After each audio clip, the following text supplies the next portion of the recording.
currently where we are at quantum right now, where do you see the biggest opportunity? Technology sovereignty is the top agenda for many countries, and especially for India, because at any time we can be denied technology.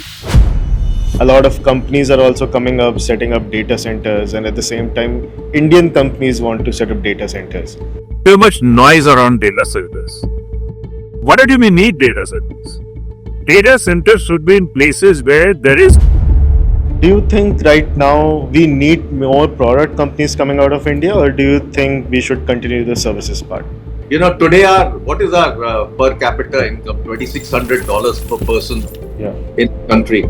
To get out of this middle income trap, Bhavesh Agarwal, some months back, was saying OpenAI and all these companies are like the East India company of the modern ages. He's right. He's right. Till now, the thought was that a powerful quantum computer, when it appears anywhere in the world and could be an enemy-led China, they could actually, bring down our cyber security systems all over the country. And that will be an absolute disaster.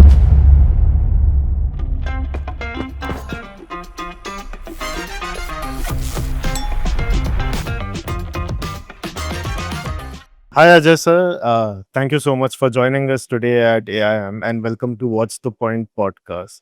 Firstly, I would like to congratulate you because HCL just celebrated its 50 years anniversary and you must be also very excited about how the journey has been. Can you tell us a little bit about how you're feeling and how things are right now? absolutely, it's a wonderful milestone. Actually, the 50 years would get completed in August. Okay. But the celebrations have started already. From the day we started in 1976, six of us starting the company was very amazing because those were the days when there was nothing called startups. And we created our own computer, we designed everything ourselves, and we launched it around the same time that Apple announced its PC. Yes. So it's been a terrific journey since then. Of course, we can continue to do hardware, and then we got into system integration, and then carried on to create HCL Technologies from the R&D of the original HCL company. Yeah. And then started to do engineering software exports and got into other software areas. So that's how the journey has been. Yeah. I mean, when I look at HCL, I always get very proud because I think this is one of the only or one of the very few companies that are actually building products for the world. And I think that is something you stand for as well. You've been promoting that for a very long time. So, can you tell me a little bit about the journey of starting HCL and how did it start? Like the six of you started it. Well, actually, six of us used to work for DCM and DCM data products. And then one day we all felt that we are not getting the right attention in DCM data products to scale. And therefore, we took a decision to leave DCM and start our own computer company. It was a very tall task because all we had was all our savings, and all that amounted to was 1.86 lakhs. But when we started out, we discovered that for making computers in India, you needed a license to make them. And that was a very tall task. So, and we were just a startup. And those days, there was nothing called startups. So, in any Yeah. case, we started a marketing company and started marketing calculators. And in the meantime, we started to work on how to get a license and how to get to design and make computers. Fortunately, we discovered that UP government was sitting with a license, and we went to them and said, why can't we form a joint sector company? And that's what we did. So we got them to take 26% equity, and we started Hindustan Computers Limited. Yeah. So that's how the whole thing started initially. And for many years, we were in the hardware business, and we were one of the pioneers. We created a computer around the same time Apple created its first PC. And so, in a manner, we were global pioneers, but we didn't know that at that time. We were sort of a closed country. And from then onwards, we went into system integration. We went into infrastructure management, and then software development, and then engineering software. and then HCL Technologies got set up out of the R&D of HCL at that time, and that's how we kept growing. And from a 1.86 lakhs investment, today the company is around $14 billion Yeah. globally. Yeah. So, Ajay sir, do you think if you had to start HCL now, how would the journey be different? Now it would be called a startup, as it was not called a startup then. But do you Well, think they would? actually, we would have scaled to be a global hardware company if we were to do it today, because there were too many impediments to growth those days, because the government policies were not very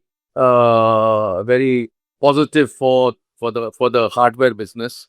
And then in 1999, government decided to set up a process by which they signed the WTO agreement, WTO ITA agreement, which completely ensured that by 2005, the world could come into India and sell IT products and hardware products at zero duty. Yeah. And that opened the market too early, before the market was really ready with domestic products and domestic companies.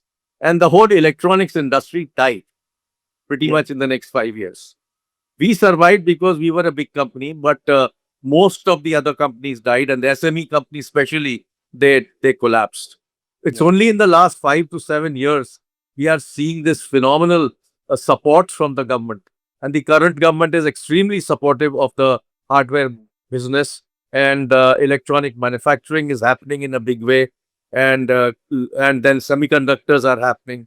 Exactly what I wrote in 2009 in my report to the government, to say we must have semiconductors in India, we must design and make computers in India, design and make products in electronics. And all of that did not happen, but only when the new government came in the last 5 to 6 years, all this has happened. And Yeah. with this kind of environment, we would have been a global hardware company. I was looking at your LinkedIn as well, and there was a post from 5 months ago, I think, where you said that if I had to start a hardware company, this would be the perfect time because PM Right. Modi is supporting it a lot. But I That, think at the same time, when you come into the industry, and a lot of startups are also coming here, people are still on on both the sides. Some are saying that the policies are creating bottlenecks. Some are saying that they're enabling it. So, what is your view on that right now? very good today. Very supportive of hardware. Anything specific that you would want to point out? Why would you start the HCL hardware business now? I would start it because, number one, funding is no longer a problem. Those days, funding was a huge problem. There was nothing called startup funding. There was nothing called angels or VCs. Today, all of that is available. So, and then government is funding in a very big way. Okay. I was looking at your blog, and after you left HCL at 62, you joined the Lutf Foundation. We started singing, and I had requested you if you can please sing a song for us, but I'll come back to that later, and I'll let that go. But at the same time, I wanted to ask you if anything you would like to say in the memory of Asha Bhosle, who recently passed away. Well, what can you say about Ashla Bhosle that has not been said? She was an amazing, amazing singer. 11,000 songs in a career spanning 50, 60 years. I mean, most amazing.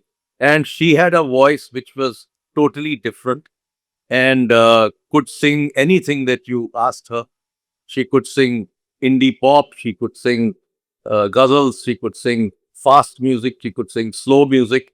I mean, she was marvelous. And what a loss it is. Yes, definitely. And if you had to choose, because I was looking at your profile and all the videos that you sang, if you had to choose, who would you choose before Kishore Kumar and Mohammad Rafi? Uh, uh, I wouldn't choose anybody before Mohammad Rafi. Oh, okay. I thought you were a Kishore Kumar fan bigger than I am Mohammad a Rafi. great Kishore Kumar fan, but Mohammad Rafi was a class of his own. Yeah. So I would place Mohammad Rafi number one, and then, yes, Kishore Kumar after that, because Kishore was a maverick. Never knew classical music, but could sing anything you wanted him to sing. Okay. Yeah, definitely. I can agree on that. So, Ajay sir, coming to your personal story again a little bit. I was looking at your personal journey, and you were born in Mount Abu, and then you went to Christchurch in Jabalpur, and then you also went to Jabalpur Engineering College. I'm also from Jabalpur. Like I was born there, and I studied there as well. So I just wanted to understand like a motivational journey, like someone coming from Jabalpur and going to become the father of Indian hardware, and then getting the Padma Bhushan award as well. So, what advice would you give to people who are coming out of Jabalpur like me?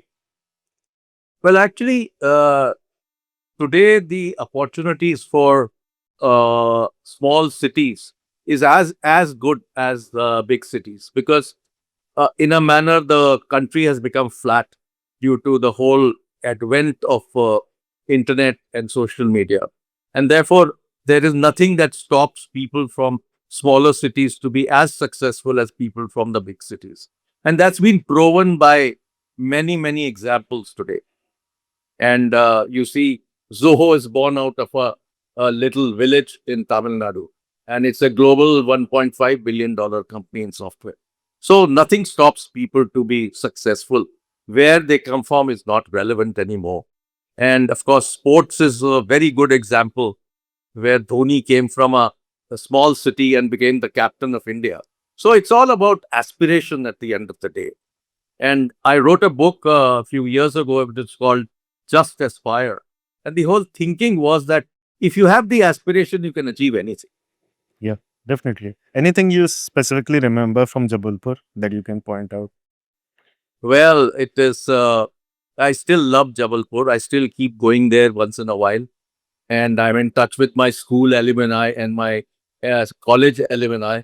And they keep inviting me for various functions. And I do visit it quite regularly. And there's a lot of love that I got in Jabalpur when I went to launch my book there.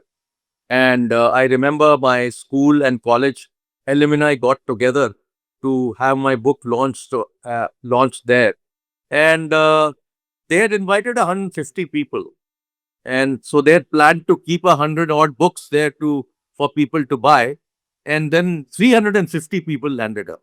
Oh, nice. So the kind of love I got, the kind of attention I got was so fantastic. And we actually ran out of books in the next half an hour. Oh, crazy. So it was quite crazy. Yeah. So anyways, it was a great experience. And then once the function finished, various people landed up on the podium, and some people brought their sons, some people brought their nephews and sisters and brothers, and everybody wanted to take a picture with. So it Yeah. was a wonderful experience. I think I Lot don't know of love I got. I think someone said that ये छोटे-छोटे शहरों की बातें ऐसी होती है, ऐसे जबलपुर में कि बिल्कुल, everyone is kind of but attention, kind of love and attention I got that day was I cannot ever forget. definitely, yeah. So Ajay sir, coming to the topic a little bit now. So we wanted to talk about quantum today, and tomorrow is the World Quantum Day. So before we dive into it, before we dive into the problems, the challenges, the opportunity, I just wanted to understand from you, how would you explain quantum computing to a 13-year-old, 18-year-old, and someone who's working in quantum computing as well? Well, actually, if you look at classical computers, which are the ones that are used for finance and accounting and sales, etc., these work on 0 or 1, two states. These are called bits. Quantum computers work on 0 and 1, and these are called qubits. So, as a result of working in 0 and 1, they are much faster than the normal classical computers. But classical computers are used for regular work. Quantum computers are used for very advanced technical and other work. For example, quantum computers are used for drug discovery. Quantum computers are used for climate work. Quantum computers are used for very high level of financial predictions, etc. So many use cases are there where quantum computers are million times faster than classical computers. So that is where the world is going. Today, quantum technology is where AI was 5 years ago. Okay. So do you think currently where we are at quantum right now, even in India, China, globally, where do you see the biggest opportunity? Do you see there's enough adoption? Do you think we are researching enough when it comes to quantum? Well, actually, the world has changed since the time we launched the quantum uh, mission. At that time, the world was, uh, multipolar. But one person has changed the world, and that today has become a unipolar world. What that fundamentally means is that technology sovereignty is the top agenda for many, many countries, and especially for India, because at any time we can be denied technology. And therefore, we need to own technology, we need to develop our own products and subsystems. And therefore, setting up the National Quantum Mission was extremely timely by the government. And a cabinet decision was taken in 2023 to actually launch it. And 2024 January is when we got going. So at this moment, I would say that I'm last we actually reviewed the quantum business where we stand today. And 2 days ago, we actually had a 2 day session in Bombay where we actually reviewed every part of quantum mission. And we talked to literally every top scientist that was working on this. And we were able to very minutely figure out where we stood in each of the areas. So I can give you a view of where we stand. Yeah.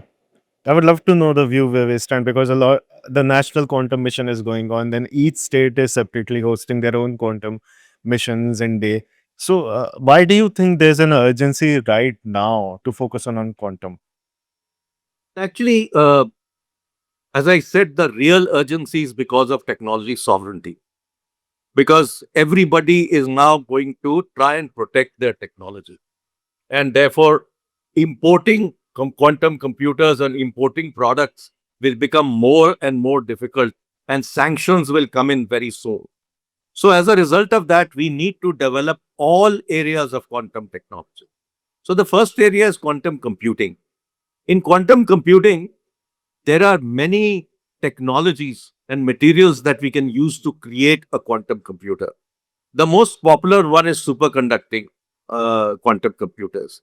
Now, when we started out, we had created a 7 qubit superconducting quantum computer in TIFR labs. And now we are sitting this year at 64 qubits. And one of the startups has actually made a chip of 64 qubits. And we expect this product to be ready by about third quarter this year. So we have made quite a lot of progress from 7 to 64. Our target was to create a 1,000 qubit computer in 8 years.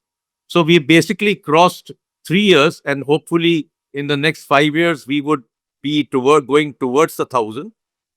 We are working also on multiple technologies because we don't know which technology finally will be the most successful in terms of creating the fastest quantum computer. So we are working on photonics, we are working on semiconductors, we are working on what are called uh, trapped ions, and etc. etc. So basically, the thinking is that we should invest in all of these technologies, and different researchers all over the country are working on it. The quantum hub for this, a quantum computer hub for this, is located at Indian Institute of Science, and that is what is leading the whole effort in quantum computing. Now, the next area that we are working on is quantum communication. Now, in quantum communication, we have made fantastic progress where we are pretty much world class already.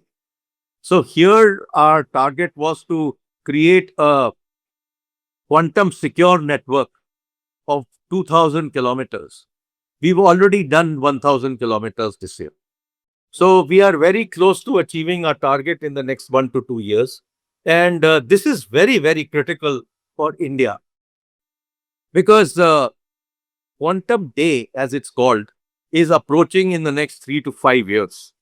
Till now, the thought was that a powerful quantum computer, when it appears, anywhere in the world and could be an enemy like China, they could actually, bring down our quantum, our cyber security systems all over the country. And that would be an absolute disaster. So to prevent that, we need to implement quantum secure networks all over the country. And we actually set up a task force for this. This task force report is already ready and we'll be releasing it soon. And in that, we are saying that by 2028, certain types of organizations must convert to being quantum secure, and the rest should do it in by 2029 and 2030. So we have selected the most important organizations. So the first lot is telecom, financial systems, electrical grids, and defense and security. Okay. So why are we focusing on these sectors specifically? I think there was some. I was reading like Aadhaar is also one of the biggest threats when it comes to if you don't about the. Yeah, so all of it, all of the government area we will be covering in the first floor. Okay. So that we will definitely do because Aadhaar comes under central government and then UPI comes under RBI, and RBI and all these uh, regulators are already been informed about what we are doing. We have actually had discussions with each of them through our task force, and they are quite aware that something like this needs to be done post haste. So it is very, very, very dangerous for the country not to implement this fast enough. So first lot is, as I told you, the most critical infrastructure, and the next lot will be enterprises and others who should also ensure that they are protected from an attack by a quantum computer. So what's can you give us an example? What kind of threats are we looking at? If a specific to one example, one or two examples. See, basically, today's cyber security is protected by a mathematical product called RSA. Okay. Now, RSA could not be cracked by anyone till now, and therefore it was very, very safe. But in quantum computing, there is something called a Shor's algorithm. And if you use the Shor's algorithm, you can crack RSA. Now, this will be absolutely possible when you have when you have a very advanced quantum computer available in the world. Today, it's not available, but it is expected that something like this will be available in 3 to 4 years. Bain came up with this projection that we must prepare for it in the next 3 to 5 years. And Google came up with a projection last week, saying that we must prepare for it by 2029. So it is quite imminent, and it's absolutely important for different organizations to make themselves quantum secure. The good news is that we have both software products and hardware products available, commercial products available in the country through various startups, and the various companies can actually buy from them and implement their quantum secure networks. Okay. So don't you think then the 3 to 5 year timeline is too long? Because you must be completely aware. I mean, you might know about this. US and China are already ahead of us when it comes to quantum computing. So do you think that 5 years would be too late to protect ourselves? No, you see, we have actually set up a task force which has done all the recommendations. So by those recommendations, 2028 is when the critical infrastructure must be protected, and 2029 to 29 to 30 is when the next level of organizations like enterprises, etc., must be protected. So if you talk to startups and everyone, if I take names and everything, a startup would say, "अभी अभी हम तो AI को adopt करना शुरू किए थे. Now we have to adopt quantum also." So how are we going to help these startups? Are we going to motivate them? Now you have to adopt quantum technology as well. You see, startups are very smart, and there are lots of startups where there are lots of PhDs who've actually worked in quantum technologies globally. So they've all come back to work in India. So when we started out, we discovered that there were very few quantum startups. But now I have a view that there are already 30, 40 quantum startups. And we funded 8 quantum startups last year. And this year we funded 17 total for quantum technologies. And we are not funding them at small amounts because they are more research oriented work. And therefore, we are providing up to 30 crores per startup, and in special cases, up to 50 crores. And two of the startups last year, we had funded 25 crores each, and both of them have delivered fantastic results. So, we are seeing that startups are already coming up in this area, and there's a lot of interest globally in startups also. So, India is not behind. Okay. So coming to the sovereign aspect of it, a lot of AI startups right now are trying to focus on sovereignty and bringing language models and want to build language models for India. Where do you see quantum come into the picture over here? See, basically, I have a view that LLMs in AI are already available globally. Now, to be sovereign, we need a few LLMs of our own, which I think have already been developed. So, Sarvam is one of them, and IIT Bombay and all the IITs put together have created another one. So, I think LLM is something that is fundamentally available already globally. Now, most of these LLMs are addressing the consumer market. The real use of AI is going to be in enterprises and applications which are absolutely needed for a country like India. So uh, we do not need LLMs for that. We need SLMs for that. And therefore, we are seeing that health will need a lot of SLMs, education will need SLMs, agriculture will need SLMs. So we need to have vertical SLMs available in India. And I think that is where the India should focus on.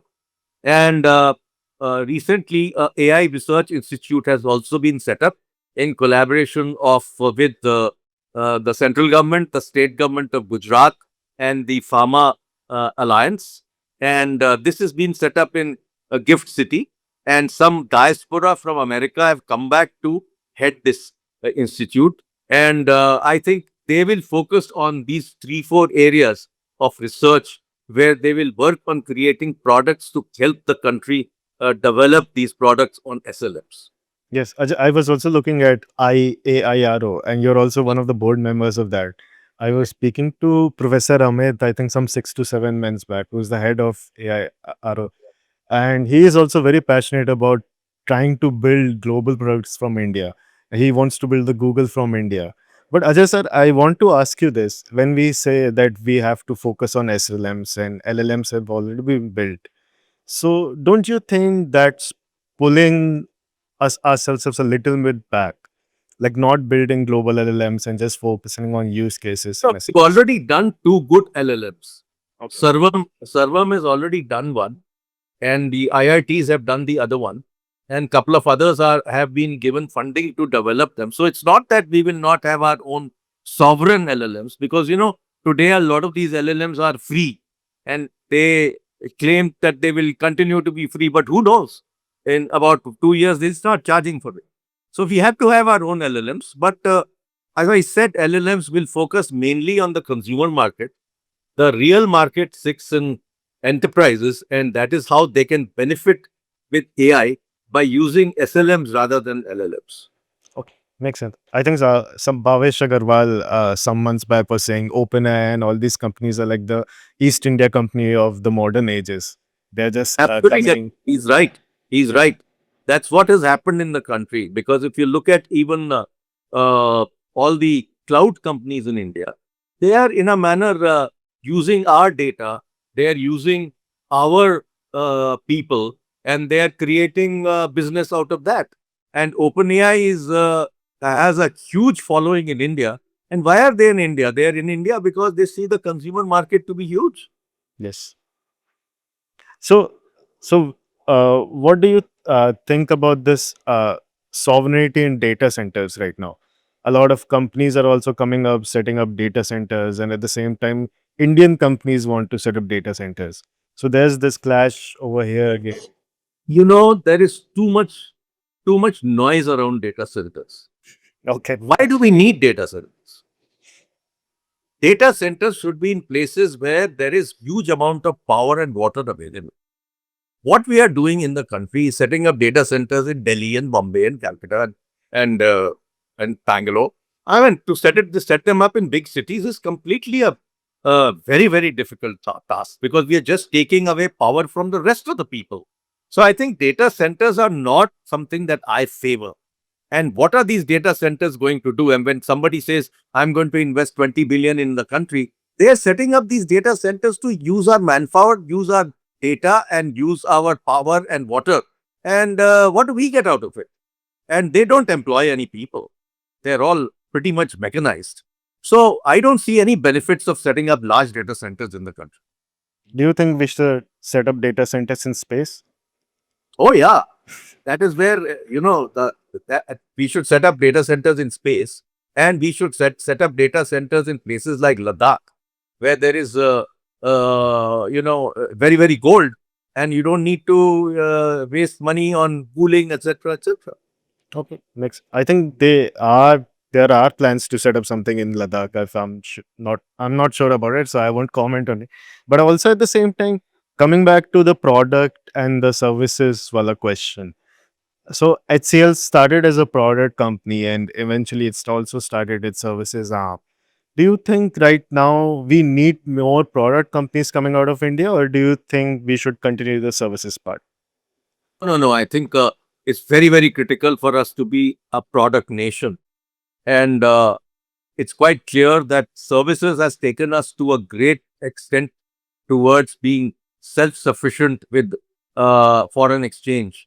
But I think for the next growth that we need to get out of the, today what is our per capita income? $2,600 per person in the country. To get out of this middle income trap, we need to be in the product business where we create our own IP, our own designs, etc., etc. And unless we have more value addition in the country, we are not going to be successful in creating a higher GSDP. So it's critical that we move from services to products, because services now has a lot of headwinds due to AI and automation. Yeah. But I think the government is doing its part, is trying to boost policies and everything. But do you think the private sector is innovating enough when it comes to building product companies? For example, if you look at TCS, Infosys, HCL, for example, they are the biggest companies in India right now, and they have a lot of cash reserve as well. But why are they not making any breakthroughs like Google or Microsoft even now, even with the help of AI? Well, HCL is very different. HCL has a $1.5 billion software product business, Okay. which none of the others have. And that was created by acquisition. So what HCL did very smartly about 8 years ago is to buy IBM software range of products Yep. for $1 billion. And that around that, they built the whole software product business, and it's called HCL Software. It's a separate unit of HCL. Okay. And what about It's the largest software product company in the country. yes, for sure. So HCL is the only software company that's done this, not the others. But Ajay sir, do you think there's something like Google or ChatGPT coming out of India?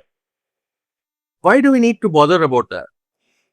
I mean, some buildings, some I global think there is enough work for us to do to create products out of India. We've created, see, the biggest challenge in the country is that if we create products in India and startup creates products in India, then the government must fill it up with orders, which is not happening. If you look at how the US created product companies, they created product companies because DARPA was the organization that would challenge a startup or a company, say, can you please develop a product? They would develop the product, and once they developed it, they tested it, they found to be successful, they would fill it up with orders. All kinds of companies have been born out of that model. McDonnell, Douglas, Boeing, all of them came out of this kind of thinking, where they actually put in a whole bunch of orders with these companies. In India, if you look at the defense organizations, IDEX is a great example of trying to do the same thing as what our DARPA did. But IDEX today, after the companies actually create the products, take 1 year to place the order. And these kind of things don't work. We should actually focus on supporting Indian products. Government must create a quota out of total business. Let's say government is the largest customer in any country. Yep. So why can't the government say 50% of what we buy will be bought as Indian products? Moment something like that happens, the product business will take off. Definitely, yeah, that makes sense. So I think a lot of people that talk about this building products and self-reliance as well, they always come to the question of make in India, and the hardware story also comes in. So what is your view on make in India? Do you think it is running successfully right now, or are we halfway there? What is the situation like? When the Make in India program was launched, it was fundamentally meant to manufacture in India. Yes. But a couple of years ago, Prime Minister Modi himself said we should no longer look at manufacturing in India. We should look at design and make in India. And that is the real make in India we need to do. We need to promote the design of products in India. And that is something that we have not done enough of. Today, large corporations do not do any design work. They go to China, pick up a product, put a logo on it and sell it. We become a trading country. I think that has to change. So the good news is that the government has set up a 1 lakh crore R&D fund, which is fundamentally focused on promoting the whole idea of product design in India. And that has taken off extremely well. Okay. So why not completely make in India, like the hardware part as well? Why are we just focusing on the designing part now? No. Moment you design, you must make. Okay. So the whole idea till now was that you just bring in technology from outside, put screwdriver, put it all together and, assemble it. Today, it was very assembly oriented with very little value addition. Maybe the value addition was about 10 to 15%. If you look at the Apple, for example, what does Apple do in India? People bring in components to India, they assemble them in India, and the value addition is nothing more than 8 or 10%. Yes. But if you look at the global margins of Apple, they are around 70%. Why are they 70%? Because number one, they have a brand, and number two, they do the design. So the technology is theirs, and therefore assembly is a very small part of the total margin that they make. Okay. Even if you look at quantum, I think most people are not even aware if they should focus on quantum or not. If what even is quantum? I think you explained it, but how do we raise that awareness about amongst people that why do we need quantum technology right now? You see, already that work is going on from various hubs. And we are actually promoting the whole idea of quantum technology. We are making public aware also. But it's not absolutely necessary at this moment to do that because we should currently focus on designing and making these products in India and implementing them in organizations and government and enterprises. So that is where our focus is because it's got nothing to do with the common man. It has nothing to do with consumer area. It is fundamentally corporates and government where quantum will be utilized and research institutes where quantum will be utilized. So our focus has to remain on enterprises, government and research institutes who can use quantum computing and quantum technologies. For example, the biggest application, as I said, would be on drug discovery. So definitely pharma companies are already very interested in quantum. I think one of the threats that is also highlighted when it comes to not adopting all these technologies is our biggest product, India's biggest product, that is the UPI. UPI is also under threat. Can you elaborate on that a little bit about how exactly UPI is under threat? You see, UPI is not under threat. I think the biggest thing that I feel is that if you look at IT, just let's focus on IT. Look at every software product that is used by the government. and look at every hardware product that is used by the government. All the software products come from the US, and all the hardware products come from China. So we are completely encircled by these two countries having their technologies. This is not the status in China. In China, they have created all software products of their own.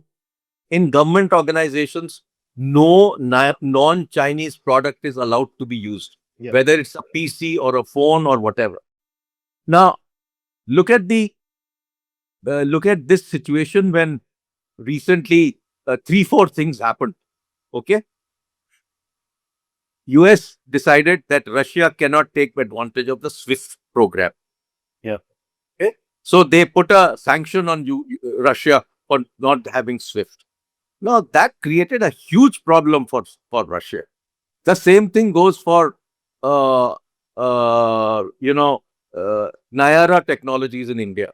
Nayara is a petrochemical company, joint venture with Russia. Overnight, Microsoft decided to discontinue serving them. And next day, none of the emails worked for them. Yeah, no employees could use emails. So these kind of sanctions can come in any time. And therefore, we need to create technology sovereignty in hardware as well as software. Okay. So, Ajay sir, when you have been working with AI and all this technology for a very long time, more than decades, so what was your reaction when you first saw something like ChatGPT launched to the market and everyone started using it? Were you happy about it or were you scared about it? What was your first reaction? Now, my first reaction was it's a great achievement, terrific achievement. And uh, more and more of such products kept coming after that.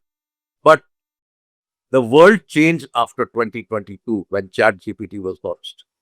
And therefore, AI became centerpiece of everything that is happening today. And the recognition that something like this is extremely valuable for the consumer market. But that is where their focus is. OpenAI is interested in investing in India because they want the consumers of India. But that is not what helps us. It helps them. Okay, makes sense. I think when ChatGPT was launched and after a few months, your friend CP Gurnani also mentioned that the challenge is accepted now. We are going to also build our own models. So, where do you see this strategy right now? Have we achieved it? Is there anything lacking in India's AI strategy that no one is talking about? No, I don't think that's an issue anymore. Okay. It's been proven that we already have LLMs that are required, and we don't need to depend on global LLMs alone. We can use our own LLMs. As I said earlier, today you can have a free chat GPT and a paid chat GPT. Most users in India are free chat GPT users. So, but it won't be very long when they'll start charging for it. So I think it's important that we have our own products as well. Definitely, that's true. So a lot of people also talk about when it comes to AI, the brain drain. I mean, that has been going on for a very long time. So do you think it is possible that it's in this age of AI, maybe we can reverse the brain drain and maybe call a lot of people back, build sovereign AI for India? Do you see that as an opportunity or do you think that will keep continuing? People will just keep going and Well, building for the West? well, pre-Trump, people wanted to go to the US. Post-Trump, how many people would want to go to the US? A lot of And people are not getting every visas. every every every piece of budget that was allocated to research has been cut off in America. The only two areas where they have not cut off the budgets is AI and quantum. All other areas they've cut off the budgets. So a lot of researchers and organized and people are wanting to move out of the US now. Yeah. And especially Indians do not feel comfortable anymore in America. Yes, that There is have true. been a lot of attacks on Indians in America. So everybody is feeling very uncomfortable. I have talked to a few friends of mine who have been there around 40 odd years. They are all thinking of coming back to India because they say we don't no longer feel safe in this country. That is true. Yeah. Any brutally honest advice that you would give to people who are living in the US and also living in India who want to milk products? I would say that India is a great large market, supportive market, and I think they should look at coming back to India, because let us see how many countries are growing at 6 and 7%. Very few. Yeah. India is a leader in that area. GDP growth is the fastest here. This is the place to be today. So first question, what is your view on Make in India in one sentence? Not really successful. Okay. A trend that you think would die soon. A tech trend. A tech trend. Yeah. Tech trend that will die soon. Or you wish it dies soon. Like hyping up You know, LLMs. some of the applications that are used today will die because of AI. A business idea that people are not yet thinking about that you would Sorry? want to start. A business idea that you would want to start right now in this AI era.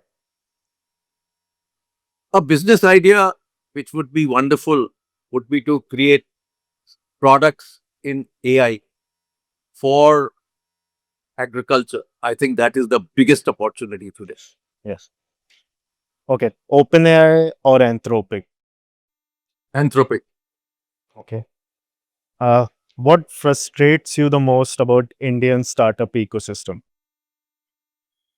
I still don't see the aspiration that is supposed to be there. I want them to aspire much, much more. Okay. And favorite Indian company right now apart from HCL? HCL. Okay. And the last question, future of the IT industry. I'm not concerned about the IT industry at all. I think IT industry has evolved very well, and they will come out of any of the challenges that will come again. So every 10 to 15 years, a new challenges come, and IT services companies have actually overcome the challenge. So the AI challenge also, they will be able to overcome. Okay. Yeah, so Ajay sir, those are all the questions for the rapid fire round as well. If Today, I'm not in good shape. okay, Unfortunately. okay, fine, that I understand that completely. Okay, thank you so much, Ajay sir, for joining us for What's the Point. Okay. It was All right. lovely talking to you, Okay. uh, Okay. Bye. and I wish you all the best. Thank you.